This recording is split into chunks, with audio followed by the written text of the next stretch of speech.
para sa lagay ng ating panahon ngayong umaga pa ng August 25, 2024 na kung saan sa ngayon ay may patuloy pa rin na aktibo ang karagatan sa northeastern part ng ating bansa at gaya ninyong napapansin ay may bago ulit na Invest na nabuo at tinawag po itong Invest 91W. Hindi naman may tumagta sa ating bansa at posibleng mawala rin po yan between 2 to 3 days. Habagat po ngayon ang weather system na umiiral dito sa ating bansa lalo na sa kanlurang bahagi na bahagya po na nahahatak ng Typhoon Xianxian na nagbabanta po na mag-landfall sa Martes ng gabi dyan po sa may Japan. At sa ating pong long range forecast ay consistent pa rin po na walang bagyo na namamataan na tatawid po dito sa ating kalupaan hanggang po sa matapos ang buwan na ito pero hindi pa rin inaalis ang posibilidad na may mabuong sama ng panahon ulit dyan sa silangan o northeastern part ng ating bansa sa susunod po ng mga araw. At sa lagay ng ating panahon, ngayong madaling araw ay maayos ang panahon sa malaking bahagi ng ating bansa pero may chance pa rin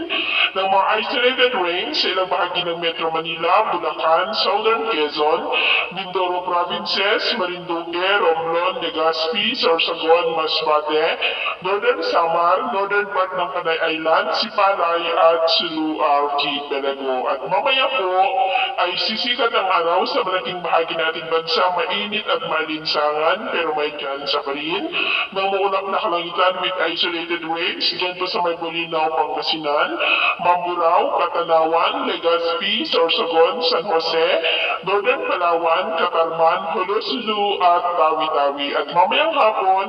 mas mataas muli ang tsansa ng mas maulap na kalangitan with isolated light to heavy rain sa ilang bahagi ng ating bansa. Kaya kung lalabas po tayo sa ating mga tahanan,